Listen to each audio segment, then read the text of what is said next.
Hi everyone, and welcome to the third week, and we're going to be talking about the rooms division here this week. And as always, I want you to watch this video, watch the PowerPoint voiceovers. You need to read the chapter in the textbook on the rooms division.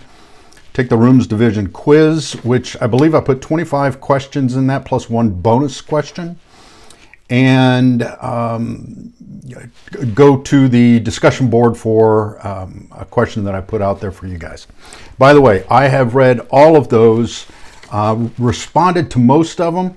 So go out there on the discussion board. I've turned a few of them back around for one reason or another, and I've asked some questions again right back to you, given some of your feedback already on the discussion board.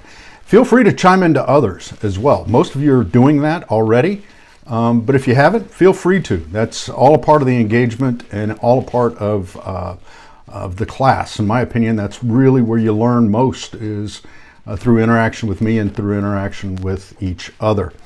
Now, a few comments about what you've made that I've noticed globally about what you guys put on the discussion board. A lot of you are looking at your favorite trip or what have you as what we call customer-centric. So you're looking at it from a visitor standpoint. I want you to try to transition and make a conscious effort of looking at it from an employee standpoint. So when you go into a hospitality venue, restaurant, hotel, vacation spot, what have you, try to look at it through an employee's view, okay?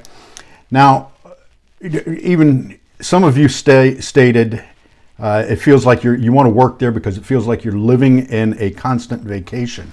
Well, remember, we're in the business of creating a good time. Those of us in the hospitality business go out of our way, and we work 24/7, 365 days a year to make sure you, as a guest, has a fantastic time. And a lot of you commented on that, and a lot of you made the point that where you stayed, the employees went out of their way to make sure you guys had a great time. That's fantastic that you have those experiences. But try to shift it and look at it from the employee standpoint or the organization standpoint. Okay? There are moments of truth. We'll talk about these. Turn happy faces or turn sad faces into happy faces. Turn that smile upside down.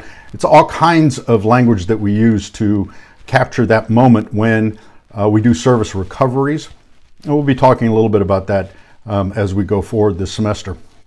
But these moments of truth are rehearsed, and there's a lot that goes into that.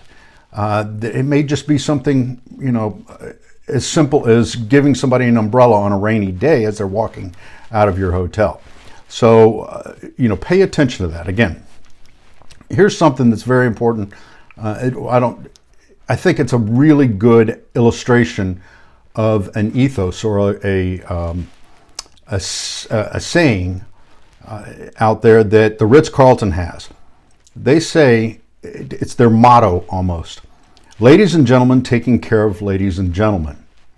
They all know that. If you go into a Ritz-Carlton right now and you walk up to one of their employees, and you tell them what's your motto, or you ask them what is your motto, they will tell you.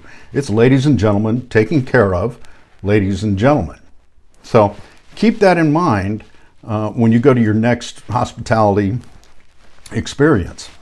I love the amount of wedding planners that are out there. I will caution you though, if every single one of you who wants to go into wedding planning as a career, we're going to be overrun by wedding planners. But the same level of detail, the same level of management goes into just about any event you have out there. So keep that in mind.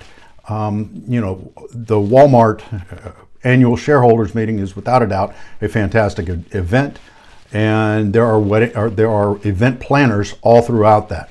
You also have things like concerts, like the New Orleans Jazz and Heritage Festival. It's a world-class music festival.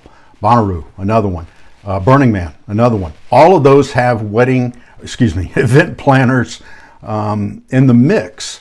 And I don't want you to get pigeonholed into wedding planning, where you may do some of that, but I want you to look outside of that also and look at all the wonderful opportunities that are out there for event planning. So those of you that want to go into that, that's great, but look a little bit wider. Don't have that much of a narrow focus on just wedding planning.